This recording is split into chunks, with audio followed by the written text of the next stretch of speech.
So I definitely appreciate all the time that we've been spending with each other. So let's get on to some questions.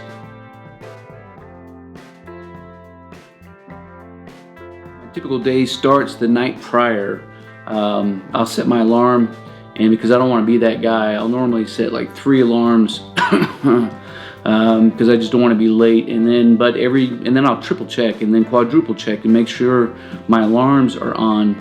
And then the morning comes and I don't need the alarm because I wake up before my alarm. But I always set my alarms because you just never know, right? And like I said, I'm not going to be the guy who's going to be late to his own formation.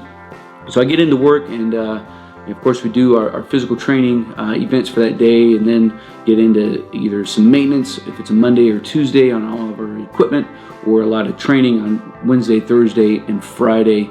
And so my job ultimately as the first sergeant is to put boot to butt where it's needed, but also just to lead, to teach, to coach, to mentor my soldiers, my NCOs on what their responsibilities are.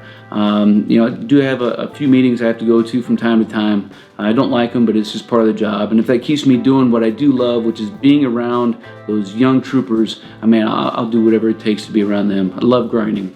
So I guess that's kind of a typical day. I don't eat lunch very good. It's probably something I need to improve on. And then normally knock off work around 5. I'm going to give this in civilian time. 5:30, normally at the latest 6, and I'm trying to be out the door because work, it doesn't go away. It's going to be there tomorrow, so I'll get back in. So just try to manage my time so I can get out, get home, have some supper with the fam, and then sometimes we'll go for a walk that evening. We're working on a new A-frame trailer that the wife is really stoked about, so we're trying to redo the interior of that. So that's kind of taking up our time right now. Oh man, that's super easy. If I can be right here, which I don't want to be because where I'm at is not where I want to be. I would want to be home with the family. But if I could be anywhere with my family other than where we're at up in Washington State, I don't know. I love the state. But, not being around our extended family, being in the military, we move all the time, and it's hard to plant roots. So if I could be anywhere, I guess I could say if I could be with my family and be around family and friends and be able to plant some roots for my kids, and that would be awesome. The best things that I bring to my job: passion. I think I would have to say passion. I'm really passionate about what it is that I do. I get a little excited from time to time, but I'm really passionate. How I incarnate that passion has changed over the years. When I was a younger non-commissioned officer, I was an animal, but I'm not so much an animal anymore, whether it's life experience, maturity, whatever the case is. But I'm still just as passionate about making sure that my guys have everything that they need in their kit bag to do their job, and to do it well for all of us, and to take care of the next generation. Passion. Values that mean the most to me. So integrity is number one, hands down number one. And it means more to me than just telling the truth. It means to me living the truth. So if that means I have a ramrod down my back and I don't bend or break from my moral compass and what I know is right, I'm going to do what is right. That's really where it kind of roots down in from me. And of course, it stems that I'm going to tell the truth. Sometimes even if it hurts me or jeopardizes who I value as me as a person, or I think it may have an impact on my relationship with somebody else. Maybe because I did something wrong or whatever the case is. But I'm gonna tell you the truth, man. Good, bad, ugly, indifferent. You're gonna get the truth out of me. The next one is gonna be loyal, or loyalty, I guess. And I'm extremely loyal to my family, to the people I work with, to people I work for, people that are in my charge. Loyalty extends out in all kinds of different directions, both vertically and horizontally. And I think we lose that sometimes, and we think that loyalty is just between me and my cup of coffee, but it's more than that. There's other intangible things that we're connected to other than just my best friend or the person that I work with or whatever the case is. So we've got to make sure that we're being loyal to the right things, and then being honest with ourselves and with them in how we live out those two values. But I would say that those two values probably define me, and they're the two values that really stick out in my life on a day-to-day basis. So New Mexico, Texas, California for a short period of time, Okinawa, North Carolina, a couple different places there, Virginia, Alabama, not Florida, Washington State. I said Okinawa, Japan, lived there for a year. Other places I've been, all over the lower 48, of course, and then Canada, Mexico, Peru, England, Ireland. Have not been to Scotland yet, or yeah, that's on my bucket list. France, Portugal, Italy, Kuwait, Iraq, India, Korea, Russia. I think that's all the places I've either lived or been to for more than a day. Man, it is hard to keep track sometimes. Germany. I think that about does it. Cars, man, I've owned more cars than I can shake a stick at, and most of them have been absolute pieces of junk and garbage. I started off with a 1968 Dodge pickup. If you've never seen one, they are disgustingly ugly. Piece of crap. I think we bought it for like $300. My next one was a 1969 Dodge Dart. It was actually my brother's car, and then when he inherited this van, I inherited his car, so we kind of made a deal out for that. When we initially bought it, it had a bullet hole in the back, and we got it painted. We told the painter and the body guy, said, hey, don't patch up the bullet hole, because who doesn't want a bullet hole in their trunk? But the dude painted it, and he bonded it, and it was, man, we almost shot it again just because.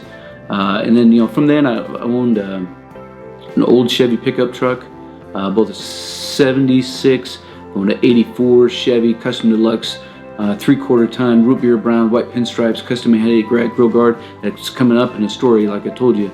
Have owned some Toyota cars I owned a Skyline when I was in Japan for a little while. I've owned a Mazda 4-door piece of junk car. I've owned a Tacoma. That was a nice car, but paid way too much money for it. I've owned, unfortunately, I owned a minivan for a while, an Xterra Expedition. I've owned another Chevy truck. Let's see, what else? Come on, Stoker, let them roll out. Owned a Chevy 4-door car. I can't remember what it was. Expedition, I said that. And I got a couple Subarus right now. And had owned a Toyota car as well, another Toyota car. But man, I've owned way too many cars. An old Beetle, was a piece of junk too. An old Jeep, that was also a piece of junk. My habit has been to buy a car that needed work because I like turning wrenches. But then it is my primary mover, so I can't really afford to stop driving it. I have to keep driving it, so I don't have the time to work on it, and of course they just keep falling apart. But yeah, those are kind of the cars I've owned. Hobbies, occupations, things I like to do. So I do enjoy woodworking. I've built homes over the years. I've done some metal fabrication over the years, like I said, with aluminum and also with some steel welding and different fabbing up some things there. Of course, we built trains, so that's a lot of both. I've been a train builder. I've been a horse wrangler, a horse trainer, a leather worker, like I said, a carpenter. I'm not a very good carpenter, but I do what I can. I do what I can. Decent framer. But I do leave some quarters and nickels and dimes every now and then. I enjoy reading, enjoy writing, enjoy film, enjoy photography a lot. I really enjoy taking good photos. I play the guitar. play the acoustic guitar. I write songs. I try to sing. Maybe I'll share a song later down the road. Tell me if you want one. Give you an original. I think that's about it. And of course, my biggest passion, the thing that I love the most, is my family time. Love my family. I will. But it's one of those questions, you start talking politics or spirituality or religion, is when things kind of start getting divisive. I myself was born and raised in the church. It was a Lutheran church, so liturgical oriented, and I've leaned back and forth between whether it was Lutheranism or Episcopalianism or Anglicanism, to non-denominational churches, things of this nature. But I do find myself, that I'm kind of the middle of the road. Again, maybe there's experiences I've had along the way that have helped open my eyes up to the beauty and the ugly of, because it is just this beautiful mess of humanity and how I understand God and these interactions. But I would definitely say that spirituality is a very important aspect to who I am as a person and how I live my life. But I'm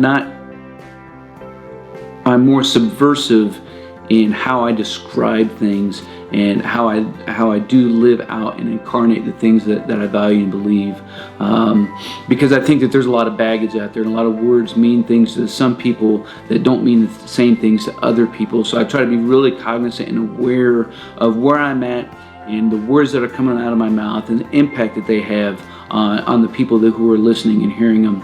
But yeah, definitely huge part of who I am. All right, everybody, so I think we're going to go and cut it short there. I hope you enjoyed the time and getting to know a little bit more about Stoker. Again, leave some comments down below if there's some specific questions that you may have about me, or just want to know about me, or you want to share more about yourself. Man, I promise you leave a comment down below, I'm going to answer and reply back to you, because I value this time that we have together, even though we can't see each other.